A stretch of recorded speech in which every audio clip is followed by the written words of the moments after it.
अस्सलाम वालेकुम, this is Salman Khan from S K designs. Welcome to the course और welcome to the channel. और आज हमारी एडोबी इलस्ट्रेटर की नेक्स्ट क्लास है और इस क्लास में हम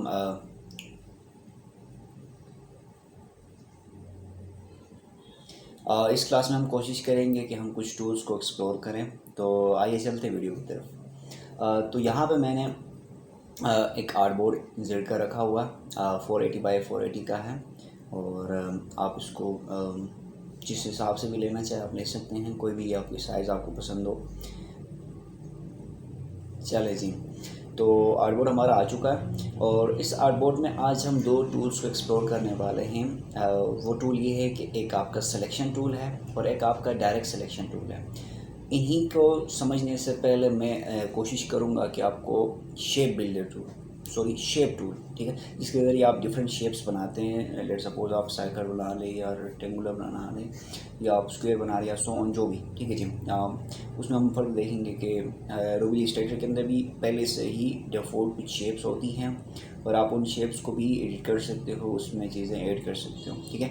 फिलहाल इतना समझ लें कि हमारे पास जो शेप्स गिवन है उन्हीं को यूज़ करके हम डायरेक्ट सिलेक्शन का यूज़ करेंगे और हम यूज़ करेंगे सिलेक्शन टूल। इन दोनों का डिफरेंस मैं आपको आज फाइंड करके दूंगा, ठीक है जी। तो चलिए जी, आते हैं वीडियो की तरफ। ये टूल मेरे पास डायरेक्ट सिलेक्शन सेलेक्ट हुआ है। अभी तो मेरे पास आर्टबोर्ड में कुछ नहीं है, ठीक है, ब्लैंक है, ठीक है जी। और आर्टबोर्ड की सिलेक्शन मैंने आपको पहले बता दिया हुआ है कि आप किस हिसाब से ले सकते हैं, इसकी रेजोल्यूशन कितनी लेनी है और किस हिसाब से आपने इसकी RGB वगैरह सेलेक्ट करना हुआ है। और ट्रांसपेरेंट वगैरह तो आप खैर ट्रांसपेरेंट ही होता है, या आप चाहे तो डिफ़ॉल्ट से ही ब्लैक रख सकते हैं या वाइट रख सकते हैं, ठीक है। तो ये ट्रांसपेरेंट है इस बार, ठीक है, कोई चीज़ मैंने यूज़ नहीं किया हुआ। तो अब मैं जा रहा हूँ शेप में। देखिए ये जो है शेप टूल है, शेप्स आपके डिफरेंट हैं, ठीक है। जो ही आप इस पर राइट क्लिक करते हैं तो आपके पास डिफरेंट शेप्स आ जाती हैं, ठीक है। एम से आपके पास जब आप एम ड्रॉ करेंगे तो रेक्टेंगुलर टूल आपके पास आएगा, तो you can draw a rectangular, ठीक है जी। राउंड, जस्ट उसकी एजेस राउंड होंगी, वो आप डायरेक्ट भी कर सकते हैं, ठीक है। और डायरेक्ट में आपने ड्रॉ किया कोई सर्कल या कोई रेक्टेंगल, ठीक है जी, या कोई square, then you will have to press the direct selection, ठीक है जी। डायरेक्ट सिलेक्शन में आपने जाना होता है, देन उनकी कर्व्स को आप जो है ना रेडियस की तरफ लेके आ सकते हैं, ठीक है जी। तो खैर ये होती रहेंगी आगे एडवांस क्लासेस में। इनिशियल आप इतना समझ लें कि ये शेप्स हमारे पास मौजूद हैं। लेट से हम ले लेते हैं रेक्टेंगुलर टूल, शॉर्टकट की एम भी है, ठीक है। जो ही आप एम को प्रेस करते हैं या आप यहाँ से आके रेक्टेंगुलर पर क्लिक करते हैं तो you have this kind of cursor, ठीक है जी। अब मैं ड्रॉ करता हूँ, ये जी कोई शेप मैंने ड्रॉ किया, ये देखें मेरे पास एक शेप ड्रॉ है। अब ये जो शेप है दो तरह की चीज़ें पहले से ही ले रहा है, ठीक है। जब हमने फ़ोटोशॉप में देखा था तो फ़ोटोशॉप में क्या था, हमारे पास इस कलर कम्बिनेशन में रिस्ट्रिक्शंस थी, ठीक है। अब हम वहाँ पे बहुत कम चीज़ें कर रहे थे कि आपके जो भी चीज़ ड्रॉ कर रहे हो उसका आपके पास कोई आउटर कलर हो जिसको हम आउटलाइन बोलते हैं, या उसका इनर कोई फिल हो, ठीक है जी, वो बहुत कम था, ठीक है। उसके लिए आपने काफ़ी चीज़ें करनी थी। You have to draw shape और उसको अपने कस्टमली कोई फिल करना था या पैटर्न फिल करना, ये चीज़ें थी। पर यहाँ पर बहुत सिंपल है, जो आपकी कलर सिलेक्शन है, देखिए ये वाली चीज़ ये आपका फिल कहलाता है। शॉर्टकट की इसकी एक्स है, ठीक हो गई। अब आपके पास दूसरा जो है एक्स है, ठीक है जी। आप इसको कह सकते हो स्ट्रोक, ठीक है जी, आउटलाइन भी आप कह सकते हैं इसकी, ठीक है जी। ये आपकी जो भी चीज़ आप ड्रॉ कर रहे हैं, लेट सपोज आपके पास कोई टेक्स्ट है या कोई आपने शेप ड्रॉ किया, कोई भी पाथ आपका हो, ठीक है जी। हमारा काम सारा पाथ्स पे होने वाला है। तो आपने कोई भी चीज़ आपने ड्रॉ की है, ठीक है, उन पाथ्स के आउटर शेल पे एक स्ट्रोक होगा, ठीक है जी। वो इंडिकेट करेगा कि ये कहीं पे बॉर्डर है, ठीक है जी। वो कलर आपकी डिपेंड करता है कि आपने स्ट्रोक में कौन सी कलर रखा हुआ है। देन फिल के लाएगा आपका बीच वाला कलर, ठीक है, जो आपने सिलेक्शन में कलर लिया हुआ है। अब उसको आप बाद में चेंज भी कर सकते हैं। आई ड्रॉपर टूल, ठीक है जी, उसके ज़रिए आप यूज़ कर सकते हो। बहुत सारी चीज़ें इसमें हैं, यहाँ पर रिस्ट्रिक्शन नहीं है। फ़ोटोशॉप के अंदर बहुत सारी चीज़ें थी, दो कि हम रास्टर में काम कर रहे थे तो इसलिए ये चीज़ें होनी थी। पर अब यहाँ पे आपके पास वेक्टर बेस्ड है और यहाँ पे पास पे काम होता है, तो आप किसी भी चीज़ को किसी भी वक्त चेंज कर सकते हैं, ठीक है। आपने इसमें परेशानी होना कि मैंने ये चीज़ कर ली तो बाद में ये चीज़ कैसे अंडू कर लूँगा, ठीक है। इसमें आपने घबराना नहीं है। चले, तो ये मैंने सिलेक्शन कर ली हुई है, मैं इसकी थोड़ी सी चेंज कर रहा हूँ कलर, ठीक है जी। वाइट से मैं कर रहा हूँ, डबल क्लिक करने के बाद रेड कर रहा हूँ, ठीक है जी। फिल आप अभी दिखेगा। जो ही मैं जाता हूँ सिलेक्शन टूल पे, अब देखें ये मेरे सेलेक्टिव है और मैं कहाँ पे हूँ अभी, मैं यूज़ कर रहा हूँ शेप टूल, और शेप टूल के अंदर रेक्टेंगुलर टूल मेरा है। तो अब ये एक्टिव है। अब मैं चाह रहा हूँ कि नहीं मुझे दिखे कि इस काउंटर में किस हिसाब से इसने स्ट्रोक लिया हुआ है, ठीक है जी। तो मैं वी भी दबा सकता हूँ या मैं यहाँ के क्लिक कर लूँ। अक्सर ये होता है कि आप काम कर रहे हैं, ठीक है जी, you have to move to the move tool और select to selection tool, direct selection tool. तो आप डायरेक्ट क्या कर सकते हैं, वी और ए आपका है डायरेक्ट टूल के लिए, डायरेक्ट सिलेक्शन के लिए। तो मैं अक्सर वी दबा देता हूँ, ठीक है। जो ही आप वी दबाते हैं और बाहर कहीं पे क्लिक करते हैं तो ये देखिए आपका पूरा आर्टबोर्ड अनसेलेक्ट हुआ है और आपका जो शेप है ये देखें, आपका शेप बिल्कुल तैयार हो चुका है। इसकी स्ट्रोक ब्लैक है, इनर फिल रेड है। अब इस स्ट्रोक में बहुत सारी चीज़ें हैं। मेरी स्ट्रोक पे एक क्लास आने वाली है कि आप इस स्ट्रोक्स में वेरिएंट्स भी आपको मिलेंगी। स्ट्रोक की विड्थ को बढ़ाना, कम करना, उस स्ट्रोक को इनर पे लाना, आउटर पे लाना, ये सारा आप करने वाले हैं। फिलहाल इस स्ट्रोक को समझ लें कि होता क्या है, इतना समझ लें, then we will learn in our next videos, ठीक है, कमिंग वीडियोस। चले जी, ये कुछ था, ठीक है। तो अब आप जब सिलेक्शन टूल ले लेते हैं, देखिए सिलेक्शन टूल आपको क्या करता है, उस चीज़ को मूव कराने में हेल्प करता है।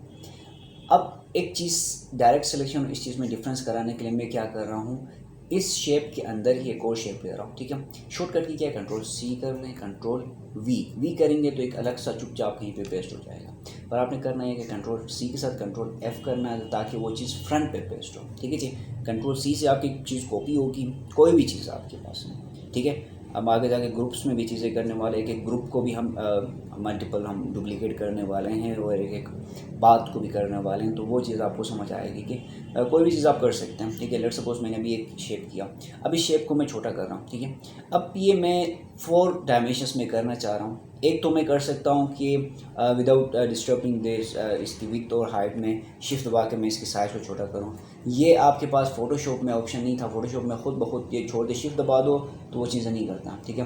तो खैर आप यहाँ पे आप इसको शिफ्ट दबा के इसकी हाइट विथ सेम इक्वली आप इसको कम या ज़्यादा कर सकते हैं, एक ये तरीका है। पर मैं चाह रहा हूँ कि ये जो है, जो ही मैं एक साइड से इसको कम करूँ तो ये चारों तरफ से छोटा हो, 4 डायमेंशन से ये क्या हो, छोटा हो जाए, ठीक है जी। और मतलब ये कि मैं टॉप से कर रहा हूँ, बॉटम से भी हो जाए उतनी ही साइज़, राइट से भी हो तो लेफ़्ट से भी हो जाए, तो ये चीज़। तो उसके लिए आपने आल्ट की दबाना है, ठीक है जी। अब मैं आल्ट दबा रहा हूँ और मैं साथ दबा रहा हूँ शिफ्ट, ठीक है जी। अब ये देखिए आल्ट शिफ्ट में दबा रहा हूँ और मैं माउस के ज़रिए ड्रैग कर रहा हूँ, तो मेरी जो शेप है वो इक्वली, देखें आपको लेफ़्ट राइट से भी सेम इक्वल स्पेस आपको दिखेगा, टॉप और बॉटम से भी इक्वली। अब आप हो सॉरी जल्दी नहीं छोड़ना आपने, ठीक है, जब तक कि आपकी चीज़ पूरी कंप्लीट नहीं होती, ठीक है। अब आपको छोड़ दे रहा हूँ, ठीक है। अब मैं इस कलर को इन्वर्ट कर रहा हूँ, ठीक है जी, मैं चेंज कर रहा हूँ। मैंने स्ट्रोक को फिल रखा, फिल को स्ट्रोक में लिया, ठीक है ये। अब आपके पास 2 शेप्स हैं।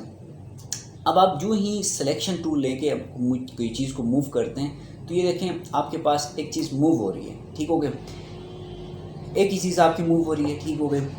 अब आप कोई चीज़ छोटा करना चाह रहे हैं, लेट्स सपोज मैं चाह रहा हूँ कि इस कोने से कोई चीज़ मैं छोटा करूँ, ठीक है, या इस कोने के वाली मूवमेंट को मैं थोड़ा सा जो पर्सपेक्टिव टूल में हम करते थे ट्रांसफॉर्म करना चाह रहा हूँ, ठीक है। सिंपली यहाँ पे तो ऐसा कोई चीज़ नहीं है, ठीक है। ट्रांसफॉर्म आप डायरेक्ट सिलेक्शन के ज़रिए कर सकते हैं, ये शॉर्टकट की आपके पास है। वहाँ पे हमें कंट्रोल टी दबाना था फोटोशॉप में और किस हिसाब से चाहे ट्रांसफॉर्म उसको कर सकते थे। पर यहाँ पे बहुत सिंपल है, आप लेफ़्ट टू राइट इसको मूव कराना चाह रहे हैं, ये देखिए आप इसको कोने में आके आपके पास कर्सर आता है, ठीक है जी। आप इसको ऐसे मूव करा के आप इसको 360 में कहीं पे भी रख सकते हैं, शिफ्ट दबा दें, ठीक है जी, आपको 45 में ही मूव कराएगा, ये चीज़ थी, ठीक है इसे इसमें। पर अब आपके पास अगर चाह रहे हो कि आपकी थोड़ी सी इसको पर्सपेक्टिवली इसको थोड़ा सा डिस्टोर्ट करो, थोड़ा सा आप इसको कर्व करो, तो उसमें आपके पास एक चीज़ नई टूल यूज़ होगी, that is called direct selection, ठीक हो गई थी। चलें, डायरेक्ट सिलेक्शन के और भी फ़वायदे वो आगे जाके एक और चीज़ मैं आपको समझाऊंगा, ठीक है, वो फिर नेक्स्ट वीडियोस में आएंगी। अब मैं यूज़ कर रहा हूँ डायरेक्ट सिलेक्शन, तो शॉर्टकट की ए है जो मैंने पहले बताया भी था। अब मैं ए दबा रहा हूँ, यहाँ क्लिक करूँ, सेम है। अब देखें जो ही मैं मूव करा रहा हूँ तो मूव हो रहा है, ठीक है। पर उससे पहले कोई चीज़ मेरे पास आया हुआ है, वो देख लेते हैं, फिर हम एक एक पाथ पे जाके देखेंगे। ये जो चीज़ें हैं देखें, ये वाली, ये जो डॉट्स हैं, ठीक है जी, ये डॉट्स क्या हैं, ये डॉट्स बेसिकली आपकी शेप को कर्व बनाने के लिए यूज़ हो रहे हैं। देखें हमने देखा था कि यहाँ पे हमारे पास ऑलरेडी राउंड इट रेक्टेंगुलर भी है, और सो चीज़ें हैं कुछ बनी हुई हैं, पर ये क्या है कि डिफ़ॉल्ट है और ये they might not be change, ठीक है। ये शेप बना हुआ है, हर चेंज कर सकते हैं, ठीक है। पर जल्दी जल्दी में आपने कोई शेप ड्रॉ करना है तो you can use one of them, ठीक है जी। कोई भी चीज़ आप यूज़ कर सकते हैं। पर अगर आप अपनी मर्ज़ी का कोई रेडियस सेट करना चाह रहे हैं, राउंड शेप कोई सेट करना चाह रहे हैं अकॉर्डिंग टू योर, कोई भी चीज़ हो सकती है। आप लेट सपोज कोई पोस्टर डिज़ाइन करें या सोन कोई लोगो करिए, आप कोई देख रहे हैं तो आप टेक्स्ट के मुताबिक थोड़ी सी कर्व लाएंगे, तो इस हिसाब से आप खुद से भी चीज़ें कर सकते हैं। तो आपने जो ही अगर कोई कर्व का शेप लाना है, कर्व करना है, एजेस को अंदर की तरफ लाना है, तो आपने डायरेक्ट सिलेक्शन यूज़ करना है। तो मैंने जो ही डायरेक्ट सिलेक्शन पे मैंने क्लिक किया तो ये डॉट्स आ गई। अब देखिए मैं जो ही क्लिक करके खींच रहा हूँ तो देखो चारों तरफ से ये राउंड होता जा रहा है, देखें। और सॉन रेडियस देखें 59, 60, 70, 80 सॉन आखिर इतनी है। इतनी क्यों है? क्योंकि इसकी जो विथ है, सॉरी हाँ विथ जो है वो बहुत ज़्यादा है। अगर मैं इसकी विथ कम रखता हूँ, लेट सपोज मैं डायरेक्ट सिलेक्शन पे जा रहा हूँ, ऐसे चेंज नहीं होगा, ठीक है। डायरेक्ट सिलेक्शन पे जा रहा हूँ, मैं यहाँ जिसको छोटा कर रहा हूँ। और इसमें भी देखें छोटा करने के लिए भी एक आपका टूल है कि सेम वही है, ठीक है जी। मैं आल दबा रहा हूँ, ठीक है जी। तो ये सिर्फ आल क्या कर रहा है, सिर्फ आल दबा रहा हूँ, तो वो जिस साइड से मैं कर रहा हूँ उस चीज़ को कर रहा है। अगर मैं आल के साथ शिफ्ट दबाता हूँ तो वो चारों तरफ से होगा, ठीक है। तो ये मेक इट श्योर। अगर मैं अभी इसको मैं जस्ट एक साइड से कर रहा हूँ और मैं जस्ट ये आज सॉरी ये इतना, ठीक है। ये मेरा हम स्क्वायर बन चुका है। अब ये चीज़ है, अब मैं दोबारा आ रहा हूँ यहाँ पे, ठीक है जी। डायरेक्ट सिलेक्शन में यहाँ से मैं इसको थोड़ा सा और कर्व कर रहा हूँ, तो अब ये मेरे पास एक राउंड सर्कल बन चुका है। पर इसकी हाइट थोड़ी ज़्यादा है, ठीक है जी। वो आप मेक इट श्योर कर लें, ठीक है जी। जिस हिसाब से आपकी विड्थ और हाइट होगी उस हिसाब से आप इसको राउंड बना सकते हैं, या आप मेक इट क्लियर कर लें, ठीक है जी। चलें, तो हमने ये चीज़ सीख ली।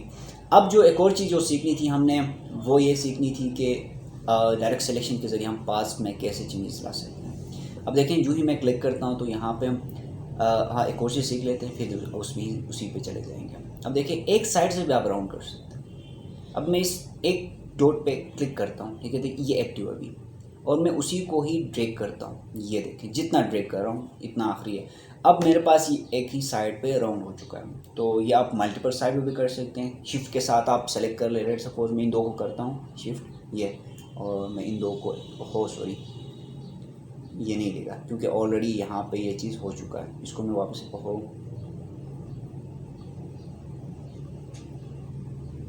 ये है, इसका बात कहाँ पे गया, ठीक है जी। चल अब मैं इन दो को करना चाह रहा हूँ, तो मैं इस पर क्लिक कर रहा हूँ, देन मैं इस पर कर रहा हूँ, ठीक है जी यू। तो अब मेरे पास ये शेप ये बन चुका है हाफ सर्कल, ठीक है जी।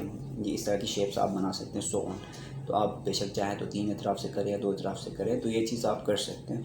तो ये इसीलिए यूज़ होता है। अगर मैं चाहूँ डायरेक्ट सिलेक्शन के ज़रिए तो इसमें भी ये ऑप्शन है, ठीक है जी, उसमें भी आप कर सकते हैं, ठीक हो गया। अब जो चीज़ सीखनी है डायरेक्ट सिलेक्शन के ज़रिए वो ये है कि आप एक एक पाथ को एडिट कर सकते हैं। अब देखिए मैंने कहा था कि आपको एक पाथ से आप इसको कर्व नहीं कर सकते हैं, डिस्टॉर्ट नहीं कर सकते या सॉन्ग कुछ नहीं कर सकते। उसी के लिए आपने आना है डायरेक्ट सिलेक्शन पे आके, जो ही आप एक पाथ पर क्लिक करते हैं ये वाला ऑप्शन देखिए। अब जो ही मैं एक पाथ पर क्लिक कर रहा हूँ इसको मैं फ्रीली ट्रांसफॉर्म कर रहा हूँ जिस हिसाब से मैं करना चाहूँ, ठीक है जी। ये डेट्स जिस हिसाब से करूँ ये सॉन्ग, फिर मैं इस शेप में आता हूँ, इस शेप को मैं ऐसे करता हूँ, ठीक है। तो तरह तरह की शेप्स आप बना सकते हैं। तो ये तो खैर आपने एक सिंपल सा रेक्टेंगुलर था उस पर आपने चीज़ें अप्लाई की, और इससे भी ज़्यादा अगर आप इस डायरेक्ट सिलेक्शन को लेते हैं तो आप इवन टेक्सेस को भी चीज़ें कर सकते हैं, ठीक है। आपने देखा होगा बहुत टाइपोग्राफिक फ़ॉन्ट्स होती हैं, ठीक है। वो डिफरेंट शेप में कर्व होती हैं, ठीक है, और डिफरेंट स्टाइल में होती हैं चीज़ें। तो वो आखिर कैसे होती हैं, वो अक्सर इसी तरह टूल्स के ज़रिए हम यूज़ करते हैं उनको, और डिफरेंट हम उनको डिस्प्ले दे देते हैं, ठीक है जी। जितना चाहें खींच लिए, जो चाहिए कर लिया, ठीक है जी। तो आज के लिए मेरे ख्याल में इतना काफ़ी है। आज आपने सीखा सिलेक्शन टूल, ठीक है जी, जिसके लिए आप सिंपल सिलेक्शन कर सकते हैं, और आपने शेप्स को ड्रॉ करना सीखा, ठीक है जी। इनके ज़रिए आपका सिंपल क्या ड्रॉ होगा, रेक्टेंगुलर सोन आप उसमें चेंजेस ला सकते हैं, ठीक है जी। हमने देखा डायरेक्ट सिलेक्शन के ज़रिए उसको राउंड कर सकते हैं। उसको हल्का हम ओवल बना सकते हैं और बहुत सारी शेप्स और भी कर सकते हैं। ये चीज़ हमने सीखी एंड फाइनली हमने सीखा डायरेक्ट सिलेक्शन की क्या अहमियत है, वो चीज़ हमने देखी। डायरेक्ट सिलेक्शन के ज़रिए हम क्या क्या कर सकते हैं, ठीक हो गई। ट्रांसफॉर्म करने के लिए हमने पिछली बार बहुत सारा पापड़ बेला था, इस बार इतना ज़्यादा हमने कोई टेंशन नहीं लिया, ठीक है। सिंपल आप डायरेक्ट सिलेक्शन के ज़रिए उसको जिस हिसाब से चाहे डिस्टोर्ट करना हो, छोटा करना हो, लेफ़्ट टू राइट करना हो, आप मूव करा सकते हैं, ठीक है जी। और एक और चीज़ जो सीखी हमने, फिल एंड स्ट्रोक। स्ट्रोक आपका कहलाता है आउटलाइन। बाहर से आपकी कोई बाउंड्री होगी या जो कलर आप ड्रॉ करना चाहें वो आप यूज़ करेंगे तो वो कहलाएगी स्ट्रोक। स्ट्रोक की फर्दर एक क्लास होगी जिसमें हमने फर्दर चीज़ें सीखनी है कि उसकी क्या क्या प्रॉपर्टीज़ हैं, हम किस तरह से उसे यूज़ कर सकते हैं, सो। और एक और चीज़ फिल की बात होगी। फिल आपका बेसिकली क्या है, फिल आपका इनर कलर है, बैकग्राउंड कलर भी आप कह सकते हो, अंदर का जो भी कलर है, ठीक है जी, सो ऑन। तो ये चीज़ें हमने सीखी। तो thank you so much for being here. Video को देखने के लिए आपका बहुत बहुत शुक्रिया। और चैनल को सब्सक्राइब करना, वीडियो को लाइक शेयर कमेंट करना मत भूलें। मिलते हैं अगले किसी वीडियो में, तब तक के लिए अपना ख्याल रखिए। डिज़ाइन के साथ खेलते रहें, कलर्स के साथ खेलते रहें। टाटा।